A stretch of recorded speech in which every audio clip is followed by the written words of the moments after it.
नमस्कार, स्वागत है आप सभी का। मैं हूं माधवी पांडे आपके साथ। शुरुआत करते हैं इस वक्त की बड़ी खबर से। राजस्थान के अजमेर में उर्स की शुरुआत हो गई है। इस दौरान यहां की जानी मानी अजमेर शरीफ दरगाह पर चादर चढ़ाने वालों की भीड़ भी उमड़ रही है। इस वक्त की बड़ी खबर, देश के प्रधानमंत्री नरेंद्र मोदी ने केंद्रीय मंत्री किरण रिजिजू के हाथों चादर पेश की है। आज सुबह केंद्रीय मंत्री चादर लेकर अजमेर शरीफ दरगाह पहुंचेंगे। इस वक्त की बड़ी खबर, लेकिन इसी बीच एक और खबर सामने आ रही है कि हिंदू सेना अध्यक्ष विष्णु गुप्ता की ओर से कोर्ट में एक याचिका पेश की गई है। दायर याचिका की जानकारी के मुताबिक पीएम मोदी की चादर चढ़ाने पर रोक लगाने की मांग की गई है, जिसके बाद अदालत में इसकी सुनवाई होगी, जिस पर आज ही कोर्ट में सुनवाई होगी। याचिका में पीएम कार्यालय से आने वाली चादर पर तत्काल रोक लगाने की मांग की गई है। अजमेर के सिविल जज मनमोहन चंदेल की अदालत इस याचिका पर सुनवाई करेगी।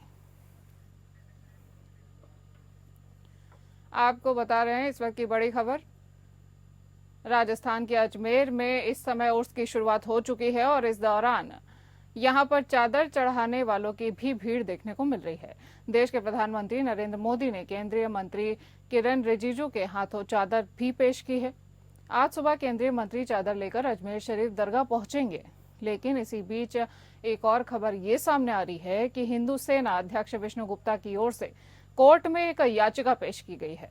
दायर याचिका की जानकारी के मुताबिक पीएम मोदी की चादर चढ़ाने पर रोक लगाने की मांग की गई है, जिसके बाद अदालत में इसकी सुनवाई होगी, जिस पर आज ही कोर्ट में सुनवाई होगी। याचिका में पीएम कार्यालय से आने वाली चादर पर तत्काल रोक लगाने की मांग की गई है।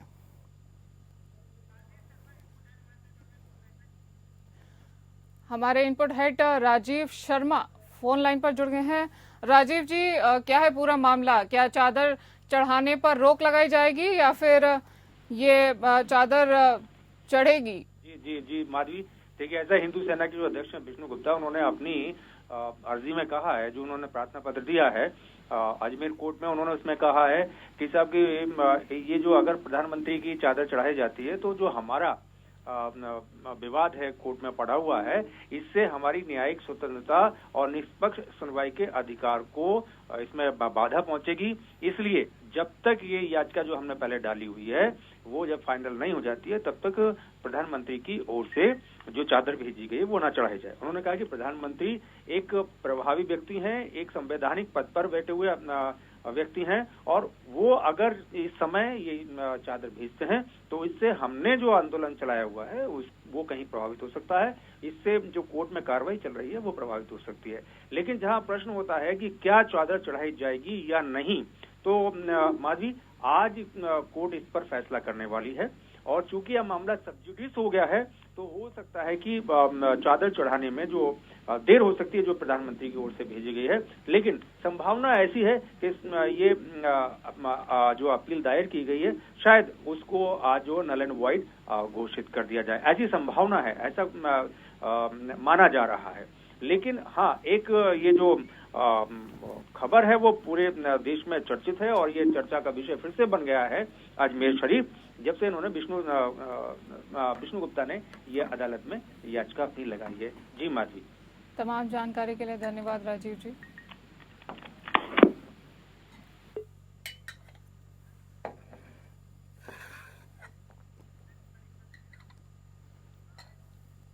इसी बीच एक और बड़ी खबर आ रही है हमारे पास महाराष्ट्र से। महाराष्ट्र के सियासत में बड़ी उलटफेर की संभावना जताई जा रही है।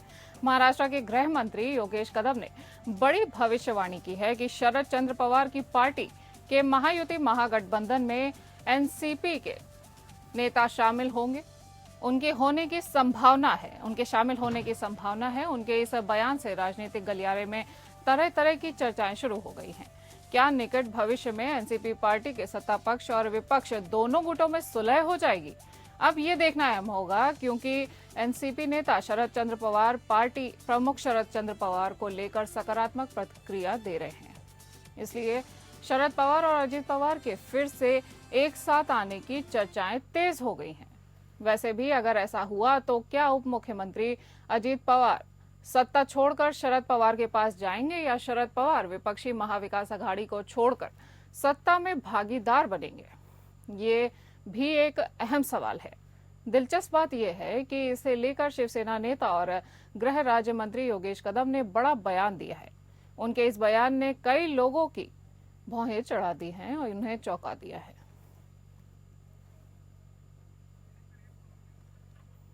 आपको बता दें कि महाराष्ट्र की राजनीति में एक नया पहलू सामने आ रहा है। महाराष्ट्र के गृह मंत्री ने बयान दिया है कि शरद चंद्र पवार महायुति में शामिल हो सकते हैं। अब इसको लेकर राजनीति वहां पर गर्मा गई है। सियासत में उथल पुथल देखने को मिल रही है। अब देखना यह है कि क्या निकट भविष्य में एनसीपी पार्टी के सत्ता पक्ष और विपक्ष दोनों गुटों में सुलह हो जाएगी या नहीं, क्योंकि एनसीपी नेता शरद चंद्र पवार पार्टी के प्रमुख शरद पवार को लेकर सकारात्मक प्रतिक्रिया दे रहे हैं। इसलिए शरद पवार और अजीत पवार के फिर से एक साथ आने की चर्चाएं तेज हो गई हैं। अगर ऐसा हुआ तो क्या उप मुख्यमंत्री अजीत पवार सत्ता छोड़कर शरद पवार के पास जाएंगे या शरद पवार विपक्षी महाविकास अघाड़ी को छोड़कर सत्ता में भागीदार बनेंगे, ये देखना होगा। हमारे संवाददाता सर्वजीत सोनी इसी खबर पर लाइव जुड़ गए हैं। सर्वजीत, ये महाराष्ट्र में उथल पुथल चल रही है। महाराष्ट्र के गृह मंत्री के बयान के बाद में क्या देखा जा सकता है कि शरद चंद्र पवार महायुति में शामिल हो सकते हैं या शरद चंद्र पवार की तरफ से इसको लेकर के कोई प्रतिक्रिया सामने आएगी या कोई सफाई सामने आएगी? तो लगातार जिस तरह से राजनीतिक बदलाव की बात चल रही है, जिसमें योगेश कदम जो गृह राज्य मंत्री है, उन्होंने इस तरह बयान दिया है कि अभी शरद पवार अजीत पवार से कई बार मुलाकात भी किए हैं। 40 विपक्षी विधायक हैं, जिसमें 20 ऐसे विधायक हैं जो महायुति में शामिल हो सकते हैं। तो शरद पवार महायुति में शामिल होंगे, ऐसा उन्होंने अनुमान लगाया है और ऐसा बयान भी दिया है। इस बयान को देखने के बाद लगातार महाराष्ट्र में राजनीतिक शुरू है। अब देखना है कि शरद पवार की तरफ से इस बयान पे क्या प्रतिक्रिया दी जाती है। वहीं राजनीतिक में जिस तरह से देवेंद्र फडणवीस की टारगेटनेस की तरह से तारीफ की जा रही है, महाराष्ट्र गडचिरोली में जो कार्य किया गया है उसकी तारीफ की जा रही है, तो तारीफ को देखते हुए भी कहीं न कहीं रुख बदलता हुआ दिख रहा है। तो हालांकि इससे और इनका जो योगेश कदम का जो बयान है इससे भी सस्पेंस बनाया है और जब पूरी प्रक्रिया को देखना है कि शरद पवार की तरफ से क्या स्टेटमेंट दिया जाता है। वही सदन भुजबल की नाराजगी, शरद पवार का मिलना और योगेश कदम का जो बयान है, तो कहीं न कहीं राजनीतिक में एक बड़ा बदलाव हो सकता है, ऐसा अनुमान लगाया जा रहा है। गृह मंत्री के बयान के पहले, महाराष्ट्र के गृह मंत्री के बयान के पहले प्रफुल्ल पटेल का भी बयान आया था। अब इन दोनों के बयानों को मिलाकर क्या देखा जा सकता है?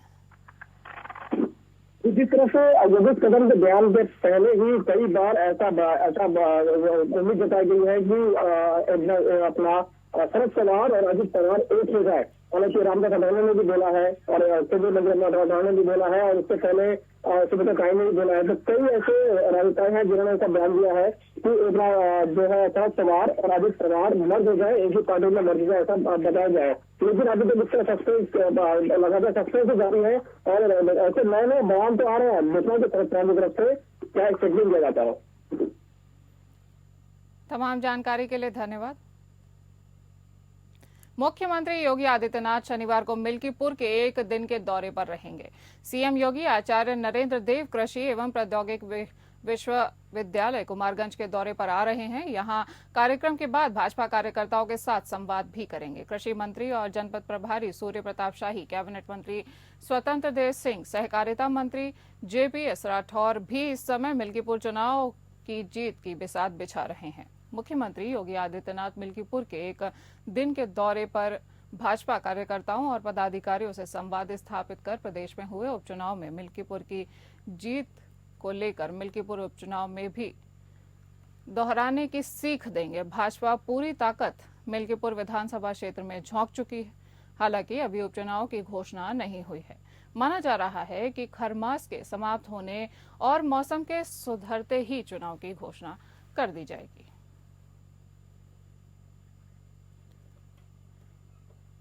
आपको बता दें कि मिल्कीपुर में अब उपचुनाव की लहर देखने को मिल रही है। मुख्यमंत्री योगी आदित्यनाथ भी खासा सक्रिय नजर आ रहे हैं मिल्कीपुर के उपचुनाव की तैयारियों को लेकर।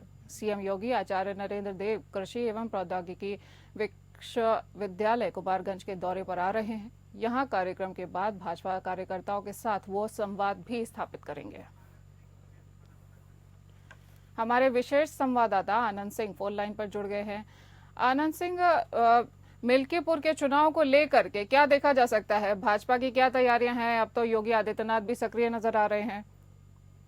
बिल्कुल, देखिए जिस तरह से जो 7 विधानसभा सीटें जहां पर उपचुनाव हुआ था 9 में 7 भारतीय जनता पार्टी ने जीती है, उसके बाद कहीं न कहीं पार्टी उत्साहित है और पार्टी को भी ये लग रहा है कि मिल्कीपुर की जो सीट है जिसको लेकर कुछ विवाद भी हुआ, कोर्ट में चूंकि मामला चल रहा था उसके बाद अब पार्टी को लग रहा है कि मिल्कीपुर की सीट को हम जीत सकते हैं। मुख्यमंत्री योगी आदित्यनाथ ने बार बार इस बात का दावा किया है कि मिल्कीपुर की सीट को वो रिकॉर्ड वोटों से जीतेंगे और यही वजह है कि न सिर्फ मुख्यमंत्री योगी आदित्यनाथ अब तक कई बार मिल्कीपुर जा चुके हैं, बल्कि आप ये कह सकती हैं कि मोटे मोटे तौर पर 6 मंत्रियों की जिम्मेदारी मिल्कीपुर की सीट पर लगाई गई है उपचुनाव को देखने के लिए। अब हो सकता है कि 1 महीने के अंदर अंदर यहाँ पर उपचुनाव हो और अगर मिल्कीपुर की सीट भारतीय जनता पार्टी जीतती है तो जो फैजाबाद लोकसभा सीट की हार का दर्द है वो कुछ न कुछ कमतर जरूर होगा, क्योंकि मिल्कीपुर वो सीट है जो फैजाबाद लोकसभा में आती है और साथ ही साथ अवधेश प्रसाद जो सांसद हुए हैं फैजाबाद से, इसी सीट से वो विधायक रहे हैं। तमाम जानकारी के लिए धन्यवाद आनंद जी। धार जिले के औद्योगिक क्षेत्र पीथमपुरा में भोपाल से लाए गए यूनियन कार्बाइड के कचरे का विरोध बढ़ता जा रहा है। इसके विरोध में घोषित बंद को शुक्रवार को व्यापक समर्थन मिला। हंगामा कर रहे प्रदर्शनकारियों पर पुलिस को हल्का बल भी प्रयोग करना पड़ा। वहीं विरोध में शामिल 2 युवकों ने खुद पर पेट्रोल डालकर आग लगा ली। फिलहाल उन्हें इंदौर के अस्पताल में भर्ती कराया गया है। शुक्रवार सुबह से ही पीथमपुर के बाजार बंद रहे। चाय पानी की दुकानें बंद रखकर रहवासियों ने इस बंद का समर्थन किया है। इस मामले में सियासत भी अब जोर पकड़ रही है। धार के लाठीचार्ज पर कांग्रेस ने बीजेपी सरकार को घेर लिया है। एमपी कांग्रेस ने पूछा है क्या मध्य प्रदेश में लोकतंत्र शेष है या नहीं। पीथमपुर में यूनियन कार्बाइड का जहरीला कचरा जलाने का विरोध करने पर एमपीपीएससी के खिलाफ आंदोलन पर युवाओं को जेल भेजा जा रहा है। इस सरकार ने विरोध को केवल दमन करना सीख लिया है। मोहन सरकार के अराजक राज में हक अधिकार की बात करना दुश्वार है। वहीं धार में यूनियन कार्बाइड के कचरे को लेकर हुए लाठीचार्ज पर मध्य प्रदेश के उप मुख्यमंत्री राजेंद्र शुक्ला ने कहा कि सरकार ने पहले ही स्पष्ट कर दिया था कि कचरा अब हानिकारक नहीं है और घटना के 25 साल बाद भी इसका असर खत्म नहीं हुआ है। पीथमपुर में भी कचरे को जलाने से कोई नुकसान नहीं है, इसलिए वहां के लोगों को घबराने की जरूरत नहीं है। कांग्रेस यूनियन कार्बाइड के नाम पर राजनीति कर रही है।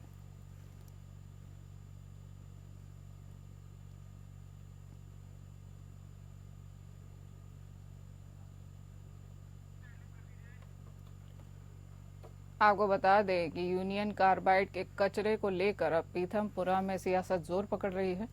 प्रदर्शन भी देखने को मिल रहा है।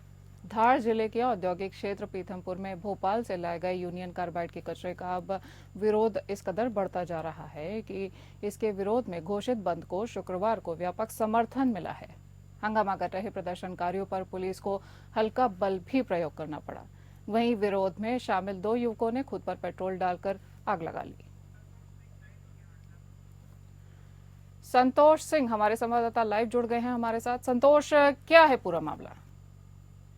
देखिए माधुरी, कल से ये मामला मध्य प्रदेश में काफी तूल पकड़ा हुआ है। ये एक कार्बाइड जो है वो कचरा था, वो जहरीला कचरा था, उसको डिस्ट्रॉय करने के लिए पीथमपुर लाया जा रहा था, जिसका विरोध यहाँ के लोगों ने किया था। काफी जोर शोर से विरोध किया था, यहाँ तक कि पूरे शहर को कल बंद कर दिया गया था और बंद को काफी समर्थन मिला था। वहीं आत्मदाह करने के लिए कुछ युवकों ने पेट्रोल डाल के आग लगाने की कोशिश की, करीब जिसमें से कुछ युवक जो हैं झुलस गए थे। वहीं इस पूरे मामले को देखते हुए मोहन सरकार सत्ते में आई और देर रात बैठक की गई। मुख्यमंत्री डॉक्टर मोहन यादव ने देर रात बैठक की। उसमें यह निर्णय लिया गया कि सरकार जो है कोर्ट से, क्योंकि ये सुप्रीम कोर्ट के आदेश से ये काम चल रहा था, तो मोहन सरकार ने आश्वासन दिया है कि कोर्ट से लोगों के की बातों की अपील की जाएगी और न्यायालय में इस बात को रखा जाएगा कि कैसे इसका समाधान निकले और किस तरीके से इस मामले का हल निकले। माधुरी, तमाम जानकारी के लिए धन्यवाद संतोष। गाजीपुर के कासिमाबाद थाना क्षेत्र के पिपनार गांव में नाली और सड़क की नापी करने पहुंचे लेखपाल को मौके से एंटी करप्शन की टीम ने 5,000 रिश्वत लेते हुए रंगे हाथ गिरफ्तार कर लिया है।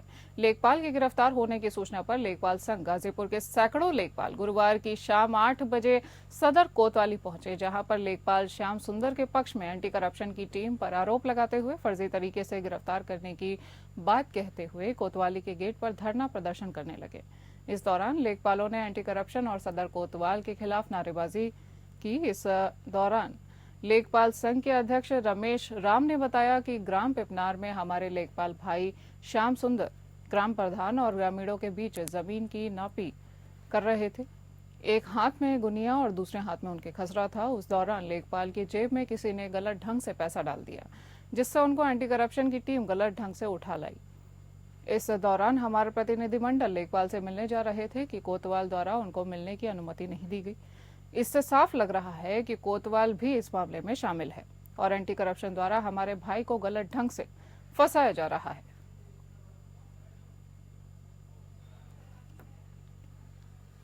उत्तर प्रदेश लेखपाल संघ शाखा जनपद गाजीपुर के जिला अध्यक्ष हूँ। हमारे एक भाई जो कासमाबाद तहसील में पिपनार लेखपाल क्षेत्र पर कार्यरत श्याम सुंदर जी को गलत ढंग से एंटी करप्शन वालों ने उठाया, जबकि वो ग्राम प्रधान प्रतिनिधि के उपस्थिति में, ग्रामवासियों की उपस्थिति में पैमाइश कर रहे थे। एक हाथ में गोनिया थी, दूसरे हाथ में खसरा था। इसके बाद भी किसी ने उनके पॉकेट में जो है पैसा डाला और पैसा डाल करके उनको जो है उठा लिया गया। यहाँ आने के बाद हमारा प्रतिनिधिमंडल उस पीड़ित लेखपाल से मिलने के लिए निवेदन करता रह गया कोतवाल से, लेकिन कोतवाल ने मिलने नहीं दिया। इन सब स्थितियों को देखते हुए ये लग रहा है कि निश्चित रूप से कोतवाल भी इसमें सहभागी है और एंटी करप्शन वाले गलत ढंग से हमारे भाई को जो है उसमें फंसाया जा रहा है कि बाद में उनसे धन उगाही किया जाता है। जनपद सोनभद्र में खनिज विकास निधि से होने वाले निर्माण कार्यों में जमकर भ्रष्टाचार हो रहा है। जनपद में खनिज विकास निधि यानी डीएमएफ डिस्ट्रिक्ट मिनरल फंड का प्रावधान इसलिए किया गया था कि खनिज क्षेत्र से मिलने वाले रेवेन्यू से जनपद का विकास कराया जा सके, लेकिन यह ठेकेदारों और अधिकारियों के लिए लूट का साधन बन चुका है। मामला जिला पंचायत विभाग से करोड़ों की लागत से बनी सड़क का बताया जा रहा है। दरअसल जनपद के खनन क्षेत्र में विकास के उद्देश्य से डीएमएफ का गठन किया गया था। सड़क, नाली, पानी, लाइट, प्रकाश की व्यवस्था चाक चौबंद हो, इसके लिए खनिज निधि की व्यवस्था की गई थी, लेकिन अधिकारियों की मिली भगत से फंड का बंदरबाट किया जा रहा है। चौपन ब्लॉक अंतर्गत डाला खनन क्षेत्र में लंगड़ा मोड़ से खदान क्षेत्र के लिए करीब 9 करोड़ की लागत से आरसीसी सड़क का निर्माण 1 वर्ष पहले कराया गया था, लेकिन निर्माण के 1 वर्ष बीतने के बाद भी सड़क के किनारे नाली का निर्माण नहीं हुआ। सड़क किनारे प्रकाश व्यवस्था का इंतजाम भी नहीं किया गया। सड़कों के बीच पानी जमा हो रहा है, न ही इस रोड पर गेट का निर्माण हुआ, लेकिन इस सड़क पर पूरा भुगतान ठेकेदार को कर दिया गया है। मानक के अनुसार कार्य नहीं होने से स्थानीय लोग भी परेशान हैं। कई बार जिला प्रशासन से शिकायत के बावजूद भी कोई कार्यवाही नहीं हुई। इस सड़क का निर्माण जिला पंचायत द्वारा किया गया है और धनराशि का भुगतान भी ठेकेदार को कर दिया जाएगा। इस बारे में डीएम ने बताया कि जिला खनिज विकास यानी डीएमएफ का प्रावधान जिले के विकास के लिए किया गया है। बीती 7 दिसंबर को हुई बैठक में 600 करोड़ रुपए का प्रावधान इस निधि से किया गया है। उन्होंने कहा कि अगर डाला क्षेत्र में मानक के अनुसार काम नहीं हुआ है तो एक कमेटी बनाकर इसकी जांच कराई जाएगी। आगे से इस निधि से कोई भी कार्य कराया जाएगा तो संबंधित एजेंसी द्वारा पहले कार्य का विभाग को हैंडओवर किया जाएगा। कार्य की लागत का बोर्ड भी लगाया जाएगा और इसके बाद ही भुगतान किया जाएगा। बहरहाल जिन सड़कों पर गड़बड़ी मिली है उनके इंजीनियर की टीम से जांच कराई जाएगी। द्वारा जो है खनन क्षेत्र के विकास हेतु जो व्यवसायियों द्वारा पैसा दिया जाता है उससे कि इस क्षेत्र का विकास हो, और विकास के नाम पे खनन क्षेत्र की जितनी भी सड़कें बनी हैं लगभग अधिकतर सड़कें भ्रष्टाचार की भेंट चढ़ गई हैं। सड़क बने साल भर भी नहीं हुआ, सड़कें एकदम टूट रही हैं। जो एस्टिमेट था उसके अनुरूप पूरा कार्य नहीं हुआ है, उसकी टीम बना के हम लोग जांच करवा रहे हैं। और साथ ही अभी 7 दिसंबर को डीएमएफ की बैठक हुई है, उसमें सभी के स्तर से ये तय हुआ है कि डीएमएफ स्तर से जो भी कार्य कराया जाएगा, एक तो उस कार्य पे डीएमएफ का बोर्ड लगाया जाएगा कि वो कितनी लागत से किनकी संस्तुति पे बनी हुई है रोड, और अगर कोई कार्य डीएमएफ करेगा तो संबंधित विभाग को हैंड ओवर करेगा। इस बुलेटिन में इतना ही। नमस्कार।